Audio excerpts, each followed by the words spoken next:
What tepis cuy, berjumpa lagi dengan saya cowok paling ganteng dan mempesona ini. Jangan lupa makan dan minum agar kalian tidak meninggoy, karena kalau kamu meninggoy akan dikubur.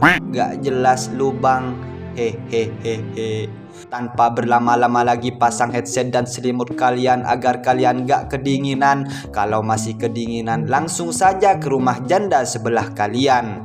Di sini saya akan membahas film terbaru berjudul Black Warren yang dirilis pada tanggal 5 Januari tahun 2023 yang disutradarai oleh Tibor Takat. Gak usah berlama-lama lagi, langsung saja ke alur ceritanya.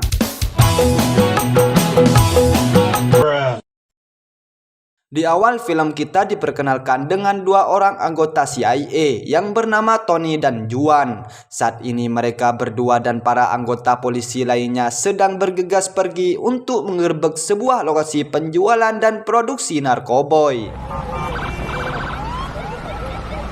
Dalam perjalanan, Juan memberitahu Tony kalau ia saat ini sedang sangat bahagia sebab istrinya sedang mengandung besar dan sebentar lagi akan menjadi sosok seorang ayah. Tony yang mendengarnya juga merasa senang karena sahabatnya dikaruniai bayi oleh Sang Maha Esa. Juan Jose Hurtado Moreno III. Sesampainya di lokasi, Tony meminta Juan untuk menunggu saja di mobil, sementara dirinya akan melakukan penggerbekan bersama anak buahnya. Mereka pun berhasil meringkus karyawan-karyawan yang ada di sana dan akan segera dibawa ke kantor polisi. Setelah itu Tony dan sebagian anak buahnya menyisir setiap ruangan dan benar saja Tony menemukan pengedar tengah bertransaksi dengan seorang perempuan. Di sana juga mereka bertemu dengan seorang bodyguard yang nampak santuy meskipun ia akan ditangkap oleh polisi. Tony mengiring mereka turun. Tiba-tiba si bodyguard merebut senjata polisi sehingga terjadilah baku tembak.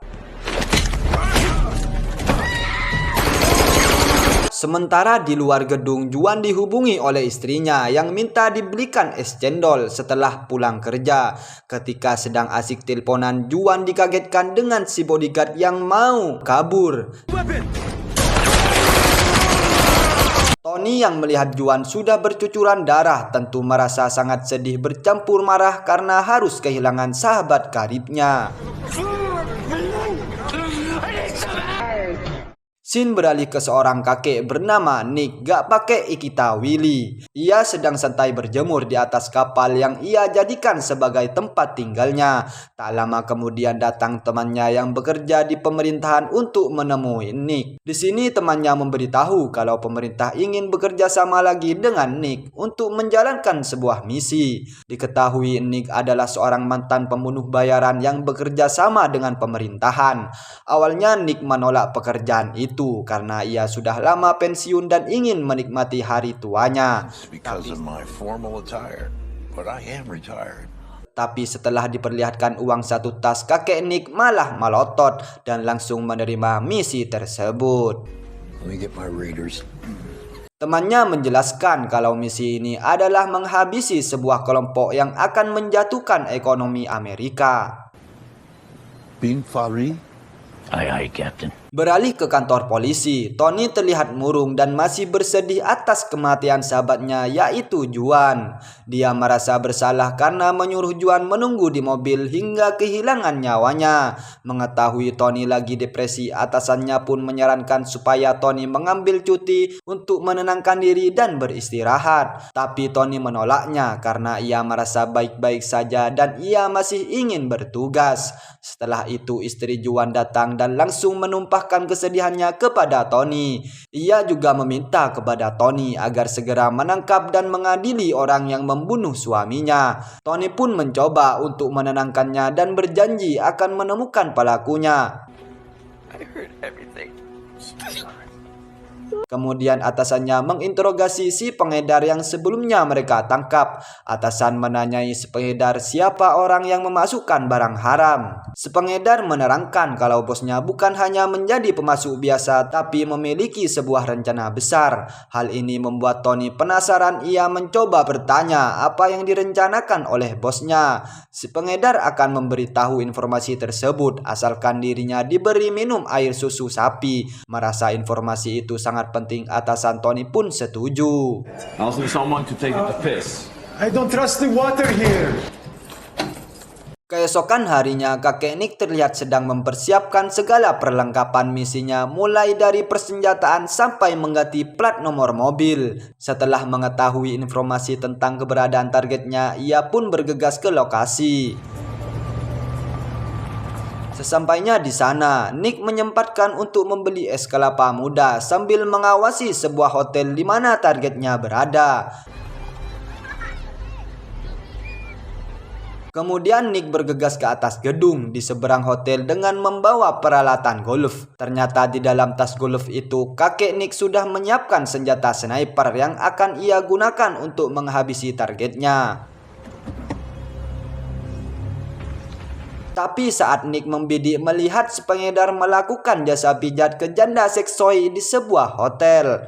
Tak lama kemudian Tony dan anak buahnya mendatangi hotel itu untuk menjemput si pengedar. Tony menyuruh si pengedar segera memakai bajunya karena sekarang ia akan dibawa ke kantor polisi. Ketika Tony membawa si pengedar untuk masuk kendaraan dan tiba-tiba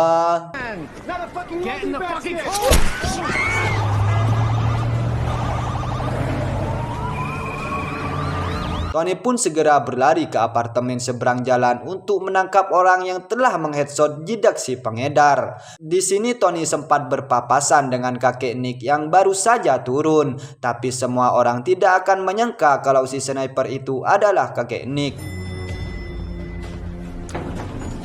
Esok harinya, atasan Tony mengabarkan jika intelijennya mencurigai sekelompok orang yang diduga sebagai bos si pengedar. Tony pun diperintahkan atasannya untuk mengawasi kelompok tersebut.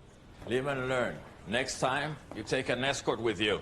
Singkat cerita, Tony bersama anak buahnya yang sedang mengawasi kelompok itu dengan meretas kamera CCTV. Tapi sayangnya mereka tidak bisa mendengar percakapan apapun karena kamera CCTV yang mereka retas tidak mengeluarkan suara. Akhirnya Tony memutuskan masuk ke tempat itu dan menyamar sebagai rakyat jelata yang ingin membeli pisang goreng. Sesampainya di tempat tersebut, rupanya Tony hanya dipersilahkan duduk di luar karena yang ada di dalam ruang VIP hanya untuk pelanggan spesial saja. Di sana Tony melihat seorang chef wanita yang bernama Mina. Dia akan keluar untuk membeli bahan makanan. Tony bergegas mengikutinya dengan harapan Mina bisa membantunya. Saat di luar, Tony menghampiri Mina dan mengajaknya berkenalan. Awalnya Mina menolak karena dia mengira kalau Tony hanya lelaki buaya darat. Tapi setelah Tony menunjukkan kalau dirinya seorang anggota CIA, akhirnya Mina mau diajak berbincang tanpa basa-basi. Tony meminta Mina agar mau membantunya menaruh alat perekam di ruangan VIP. Mendengar hal itu, Mina menolak melakukan hal tersebut karena jika sampai ketahuan maka ia pasti akan kehilangan pekerjaannya. Setelah berpikir panjang, akhirnya Mina pun mau, asalkan Tony mau menikahi kalau seandainya Mina ketahuan dan dipecat oleh atasan. Tony pun berkata dalam hatinya, siapa sih yang gak mau sama kamu, Min? Sudah seksi seperti gitar Spanyol, cantik lagi. Bah, is the best lah pokoknya. Tony pun gak berpikir panjang, langsung saja menerima persyaratan dari Mina. Akhirnya Mina pun langsung bergegas untuk membantunya. You're not even my type. Ouch. If I get fired, it's gonna be your fault. Fair enough. Setelah itu Tony kembali mendatangi anak buahnya yang sedang standby mengawasi kamera CCTV. Malam harinya terlihat Mina menaruh alat perekam dari Tony di ruangan VIP. Sementara di luar, kakek Nick juga rupanya sedang mengawasi tempat tersebut untuk melakukan misinya. Tanpa menunggu lama-lama, kakek Nick memakai penutup kepala dan menyusup ke dalam melalui jalan darurat. Di waktu yang sama, terlihat beberapa orang masuk ke ruangan VIP yang akan melakukan pembicaraan, tapi ketika sedang diawasi orang-orang itu malah pindah tempat sehingga Tony tidak bisa mendengar apa yang mereka bahas. Akhirnya kita diperkenalkan dengan seorang bos dari jaringan narkoboy yang bernama Raffi. Bukan hanya sebagai pemasok barang haram, ternyata Raffi ini berniat menjatuhkan ekonomi Amerika. Maka dari itu Raffi sampai bekerja sama dengan seorang ilmuwan untuk menciptakan sebuah alat canggih. Ilmuwan menunjukkan kepada Raffi kalau alat canggih buatnya bisa memadamkan listrik satu kota hanya dengan sebuah ponsel. Me carga la chingada. Di tengah pembicaraan, tiba-tiba kakek Nick datang menyerang mereka.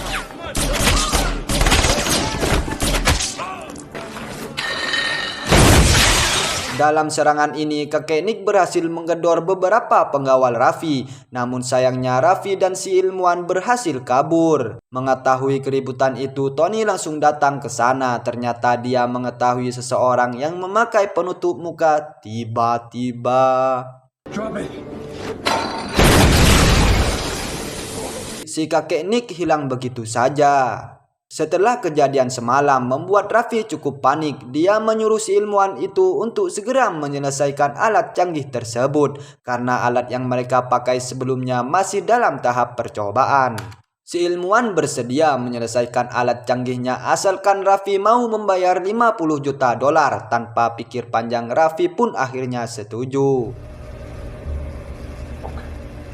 Malam harinya Tony menghadiri acara pesta yang diadakan saudaranya Raffi dengan tujuan untuk mencari tahu keberadaan Raffi. Bahkan Tony tak segan-segan bertanya kepada saudaranya Raffi, di manakah Raffi saat ini? Tapi saudaranya itu menjawab kalau ia tidak mengetahuinya. Hussein bin Fari.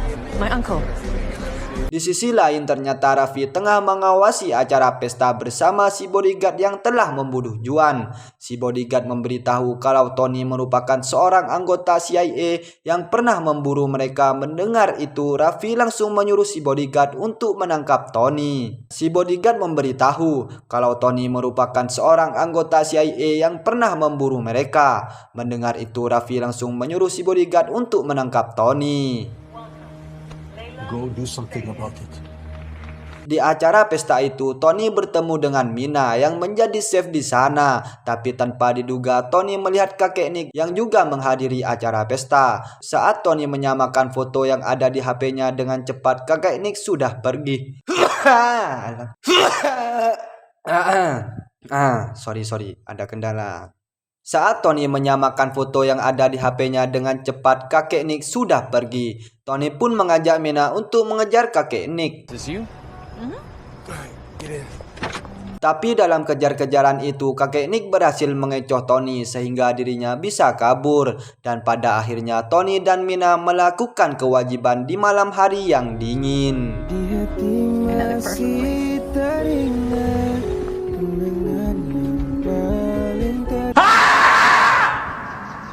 Pagi harinya, Tony yang sudah mengetahui ciri-ciri mobil kakek Nick, dia pun mencari lagi di lokasi ia kehilangan jejak. Setelah menunggu cukup lama, akhirnya Tony melihat mobil kakek Nick melintas di hadapannya. Tony pun segera mengejarnya dan meminta kakek Nick berhenti. Tony menyuruh kakek Nick untuk menunjukkan identitasnya di sini. Tony sangat terkejut karena ternyata Nick adalah ayah kandungnya yang dulu pergi meninggalkan Tony ketika dia masih bocil.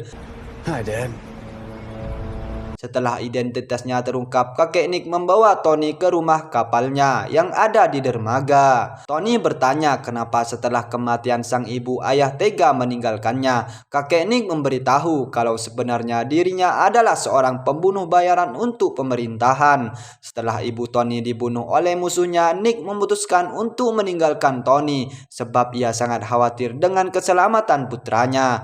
Mendengar penjelasan itu, Tony pun akhirnya bisa mengerti dengan keputusan ayahnya. See the Cubs the day my mom died? Yeah. I remember that. Kakek Nick lalu memberitahu kalau misi mereka adalah memburu target yang sama, yaitu menghabisi kelompok Raffi. Karena sudah larut malam, Tony pun memutuskan untuk kembali ke kantor polisi. Saat di luar, kakek Nick memberi sebuah HP agar Tony bisa menghubunginya. Tapi saat Tony akan masuk ke dalam mobil dan tiba-tiba...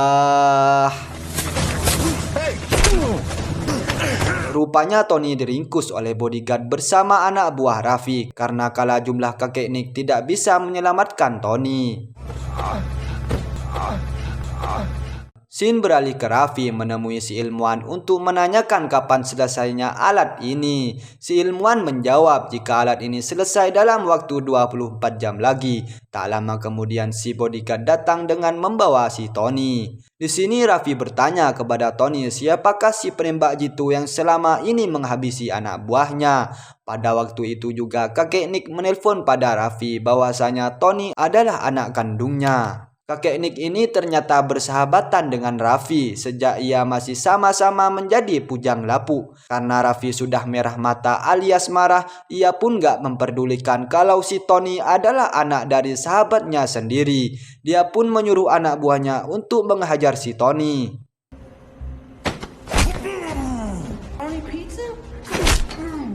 Di sisi lain, kakek Nick dengan mudahnya bisa mengetahui keberadaan Tony karena sebelumnya HP yang diberikan kepada Tony telah dipasangi GPS. Dia pun segera pergi menuju ke lokasinya tempat Tony ditawan. Beberapa saat kemudian kakek Nick telah tiba di lokasi. Sebelum beraksi, kakek Nick memadamkan listrik dan inilah yang terjadi.